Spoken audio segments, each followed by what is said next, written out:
ശ്രീ സജിത് പരമേശ്വരൻ, ഇവിടെ രജന സുണിത്താൻ പറഞ്ഞ ഒരു കാര്യം ആരെങ്കിലും പറഞ്ഞോ? ആറന്മുളയിൽ വിമാനത്താവളം വീണ്ടും ആ നീക്കവുമായി മുന്നോട്ട് പോകുന്ന ആരെങ്കിലും പറഞ്ഞോ എന്നാണ് പറയുന്നത്. ഞാൻ മനസ്സിലാക്കുന്നത്, ഞാൻ പത്തനംതിട്ട ജില്ലയിലുള്ള വ്യക്തിയാണ്, ഞാൻ അവിടുത്തെ വാർത്തകൾ പരിശോധിച്ചപ്പോൾ ഞാൻ വായിച്ചതാണ്. അബിൻ വർക്കി വിജയിച്ചു കഴിഞ്ഞ് മാധ്യമങ്ങളോട് ആദ്യം സംസാരിച്ചപ്പോൾ ആറന്മുള വിമാനത്താവള പദ്ധതി ഉപേക്ഷിച്ചിട്ടില്ല, അതുമായി മുന്നോട്ട് പോകുമെന്ന് അദ്ദേഹം പറഞ്ഞതാണ്. പിന്നീടാണ് ഈ പറഞ്ഞ സ്വകാര്യ വ്യക്തി അവിടെ വന്ന് ഡ്രോൺ പറത്തുന്നത് അടക്കമുള്ള നടപടികൾ വന്നത്. അതാണിപ്പോൾ വിവാദമായിട്ടുള്ളത്. സജിത് പരമേശ്വരൻ അത് കൂടുതൽ പറയാൻ കഴിയും, കാരണം അങ്ങ് പത്തനംതിട്ട ജില്ലയിലെ പ്രധാനപ്പെട്ട ഒരു മാധ്യമപ്രവർത്തകനാണ്. ആറന്മുള MLA വിജയിച്ചു കഴിഞ്ഞ് ആദ്യം പറഞ്ഞത് എന്താണ് ശ്രീ സജിത് പരമേശ്വരൻ? അത് ഇപ്പോഴും നല്ലോണം ഓർക്കുന്നു. ഞാൻ പ്രസ് ക്ലബിൽ ഉണ്ടായിരുന്നു. അന്ന് ഒരു മാധ്യമപ്രവർത്തകൻ, അറിയപ്പെടുന്ന ഒരു മാധ്യമപ്രവർത്തകൻ ചോദിച്ച ചോദ്യമാണ്, അതായത് നിങ്ങൾ അധികാരത്തിൽ വന്ന സ്ഥിതിക്ക് പണ്ടത്തെ ആറന്മുള വിമാനത്താവള പദ്ധതിയെക്കുറിച്ച് അത് വീണ്ടും നടപ്പാക്കുന്നതിനുള്ള ശ്രമം നടക്കുന്നു എന്ന് അബിൻ വർക്കിയോട് ചോദിച്ചു കഴിഞ്ഞപ്പോൾ അബിൻ വർക്കി അദ്ദേഹം പറഞ്ഞ രണ്ട് വാചകങ്ങൾ ശരിയാണ്. അതായത് വിശ്വാസ ലംഘിക്കാതെ, അതുപോലെ തന്നെ പരിസ്ഥിതി സംബന്ധിച്ചുകൊണ്ട് അടുത്ത വാചകമാണ് അദ്ദേഹം പറഞ്ഞത്, ആറന്മുള വിമാനത്താവള പദ്ധതിയുമായിട്ട് മുന്നോട്ട് പോകുന്നതിന് എന്താണ് തെറ്റ് എന്ന് അദ്ദേഹം ചോദിച്ചതാണ്. അതിന് എന്താണ് തെറ്റ് എന്ന് നമുക്ക് അദ്ദേഹത്തോടെ ചോദിക്കാം. കാര്യം അദ്ദേഹം ഒരു MLA ആണ്, അത് ആഗ്രഹിക്കാം. ഒരു MLA അങ്ങനെ ചിന്തിക്കുന്നതിന് കുഴപ്പമില്ല. പ്രത്യേകിച്ച് ആറന്മുള MLA ആയിട്ട് പുതിയൊരാൾ വരുമ്പോൾ ആറന്മുളയുടെ വികസന പദ്ധതികളെ കുറിച്ച് അദ്ദേഹം ചിന്തിക്കുമ്പോൾ അത് കുഴപ്പമില്ല. പക്ഷെങ്കിൽ അബിൻ വർക്കി അല്ല വിഷയം. അതിനു മുമ്പ് തന്നെ ഇത് സംബന്ധിച്ച് ചർച്ച ആറന്മുളയില് പത്തനംതിട്ടയിൽ ആരംഭിച്ചിരുന്നു. എന്ന് പറഞ്ഞാല് പത്തനംതിട്ട നമ്മുടെ KUWJ വാർഷികവുമായി ബന്ധപ്പെട്ട് കഴിഞ്ഞ വാർഷികം പത്തനംതിട്ടയാണല്ലോ നടന്നത്. അതിന് മുന്നോടിയായി നടന്ന സെമിനാറിൽ അന്ന് ഒരു ചർച്ച തന്നെ ഈ കാര്യത്തിലുണ്ടായി. അന്ന് വളരെ കൃത്യമായിട്ട് മുൻ MLA അഡ്വക്കേറ്റ് ശിവദാസൻ നായരും അതുപോലെ തന്നെ ആന്റണി MLAയും ആറന്മുള വിമാനത്താവള പദ്ധതിക്ക് തുരങ്കം വെക്കാൻ ശ്രമിച്ചവര് അത് ശരിയല്ല, പദ്ധതിയുമായിട്ട് മുന്നോട്ട് പോകാൻ തന്നെയാണ് ലക്ഷ്യമെന്ന് അദ്ദേഹം ആ സെമിനാറിൽ പറഞ്ഞിരുന്നു. അങ്ങനെ പറഞ്ഞില്ല എന്ന് പറയരുത്. പക്ഷെങ്കിൽ പദ്ധതിയെക്കുറിച്ച് നിങ്ങൾ പറയുമ്പോൾ ഇവിടെ ഉന്നയിക്കുന്ന ഒറ്റയൊരു എതിർപ്പെന്ന് പറഞ്ഞാൽ ഈ പരിസ്ഥിതി പ്രശ്നം മാത്രമാണ്. കാരണം ഈ ആറന്മുള വിഷയം മാത്രമല്ല, ഇത് നമ്മൾ പറയുന്നത് കേരളത്തിൽ ഒരിടത്തും നദിയോട് ചേർന്ന് കിടക്കുന്ന ഒരു മേഖലയും അത് സ്വാഭാവിക ജലസംഭരണികളാണ്. പമ്പയിൽ മാത്രമല്ല, ഭാരതപ്പുഴയായാലും പെരിയാറായാലും അതിനോട് ചേർന്ന് കിടക്കുന്ന വയൽ മേഖല ഒരു കാരണവശാലും നികത്താൻ പാടില്ല. പമ്പയുടെ തീരത്ത് മാത്രം 5000 ഹെക്ടർ വയൽ മേഖലയാണ് ഇതുവരെ നികന്നിട്ടുള്ളത്. അന്നേരം ഈ പരിസ്ഥിതി വിഷയം പറയുമ്പോൾ നമ്മളെല്ലാം വികസനത്തിന് വിരുദ്ധരാണെന്ന് പറയുന്നത് ഒരിക്കലും അത് ശരിയല്ല. ഉള്ള കാര്യം 2018 വെള്ളപ്പൊക്കത്തില് 4 ദിവസം എന്റെ വീടിന്റെ താഴ്വശം മുങ്ങിപ്പോയി. ഞാനും എന്റെ വൃദ്ധരായ 2 അമ്മമാര്, എനിക്ക് 2 അമ്മമാർക്ക്, അവരെയും കൊണ്ട് ഞാൻ പെരടമുണ്ടയ്ക്കായിരുന്നു 4 ദിവസം.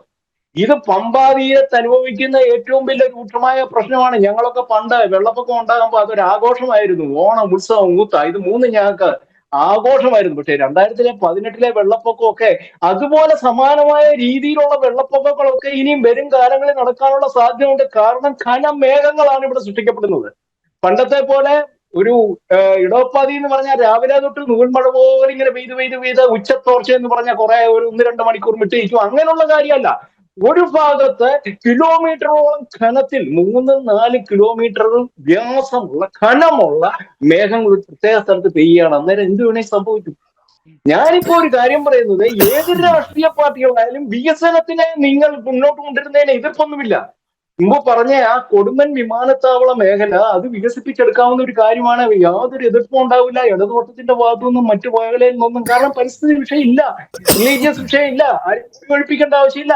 മുമ്പ് പറഞ്ഞ ഒരു കാര്യം, വ്യവസായ മേഖല വന്നുകൊണ്ട് എന്താണ് പ്രശ്നമെന്ന് കോൺഗ്രസിന്റെ പ്രതിനിധി ബഹുമാനപ്പെട്ട അദ്ദേഹം ചോദിച്ചു. ഉദ്യോഗമണ്ഡലിൽ പോയി ഒരു സെന്റ് ഭൂമി മേടിക്കാൻ പറ്റുമോ? മേടിക്കാം, പക്ഷേ അവിടെ കൃഷി ചെയ്യാൻ പറ്റില്ല. ആറന്മുള വ്യവസായ മേഖലയെന്ന് ആക്കിയാൽ ഒന്ന് അന്വേഷിച്ച് നോക്കണം. 3 വില്ലേജുകൾ വ്യവസായ മേഖലയായി വന്നു കഴിഞ്ഞാൽ അവിടെ കൃഷി പറ്റില്ല. ഭൂമി വിൽക്കാം, പക്ഷേ ഇൻഡസ്ട്രിയൽ പർപ്പസിന് മാത്രമേ വിൽക്കാൻ പറ്റുള്ളൂ. അത് വിറ്റ് ഒരു കല്യാണമോ ഒരു കുട്ടിയുടെ കല്യാണം നടത്താനായിട്ട് താങ്കൾ ചിരിക്കുന്നു. ആ ചിരി എനിക്കറിയാം, കാരണം ഞങ്ങൾ ഇത് പഠിച്ച് വാർത്ത കൊടുത്തതാണ്. കാരണം നിങ്ങൾ ഇൻഡസ്ട്രിയൽ മേഖലയിൽ നിൽക്കുന്ന ഭൂമി നിങ്ങൾക്ക് വിൽക്കണമെങ്കിൽ അത് ഇൻഡസ്ട്രിയൽ പർപ്പസ് വേണ്ടിയായി മേടിക്കുന്ന ആൾ ഉപയോഗിക്കാൻ പറ്റുള്ളൂ. നിങ്ങൾക്കത് ലോൺ എടുക്കാം, ഇൻഡസ്ട്രിയൽ പർപ്പസിനാണ് ലോൺ എടുക്കുന്നത്. അല്ലെങ്കിൽ പിന്നെന്തിനാണ് വ്യവസായ മേഖലാ പ്രഖ്യാപനം? താങ്കൾ ആലുവ ഉദ്യോഗ മണ്ഡലത്തിലും ചെന്ന് അവിടെ എന്താണ്, അവിടെ ചെന്നൊരു ഭൂമി മേടിച്ചേ എന്നിട്ട് കപ്പ കൃഷി ചെയ്ത് നടക്കുന്ന കാര്യം അറിയാം. റബ്ബർ ലാറ്റിക്സും കാര്യങ്ങളും ഒക്കെ നടക്കും. ഇൻഡസ്ട്രിയൽ മേഖലയിൽ ഉൾപ്പെടുന്ന സ്ഥലത്ത് ഇൻഡസ്ട്രിയൽ കാര്യങ്ങളാണ് നടക്കുക, അല്ലാതെ വേറെ കാര്യങ്ങളൊന്നും അവിടെ നടക്കില്ല. ഈ പറയുന്ന പോലെ വിലയും വലുതായിട്ട് കിട്ടില്ല. ആറന്മുളക്കാട് നെഞ്ചത്തടിച്ച പ്രഖ്യാപനമായിരുന്നു അത്. ഉമ്മൻചാണ്ടി സർക്കാർ ആറന്മുള വിമാനത്താവളമായിട്ട് മുന്നോട്ട് പോയതിലൊന്നും ഞങ്ങൾക്കൊന്നും എതിർപ്പില്ല. കാരണം എന്താണെന്ന് വെച്ച് കഴിഞ്ഞാൽ അവർ ഏതൊരു സർക്കാർ ഒരു പദ്ധതി വരുവാണെങ്കിൽ ഒരു വിമാനത്താവളമായിട്ട് നടക്കണ്ടേ. പക്ഷെ അവിടുത്തെ വിഷയങ്ങൾ അവിടുത്തെ മാത്രമേ അറിയുള്ളൂ. ഇനി മറ്റ് രണ്ടാമത്തെ കാര്യം, അതുകൂടെ സംഘം കേൾക്കെ, ഈ ആറന്മുള ക്ഷേത്രത്തിന്റെ കൊടിമരം വിഷയം തന്നെയാണ്. ക്ഷേത്രത്തിന്റെ കൊടിമരത്തില് 30 മീറ്റർ അധികം ഉയരം.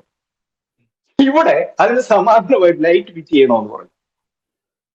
വിമാനത്തിന്റെ സ്വാഭാവികമായ ലാൻഡിങ്ങിന് അത് തെക്ക് നിന്നായാലും വടക്ക് നിന്നായാലും പടിഞ്ഞാറ് നിന്നാണേലും എയർ സ്ട്രിപ്പിന്റെ റൺവേയുടെ കിടപ്പനുസരിച്ച് എങ്ങനെയായാലും ആ പിന്നെ ക്ഷേത്രത്തിന്റെ നമ്മുടെ കൊടിമരം ഒരു വിഷയം തന്നെയാണ്.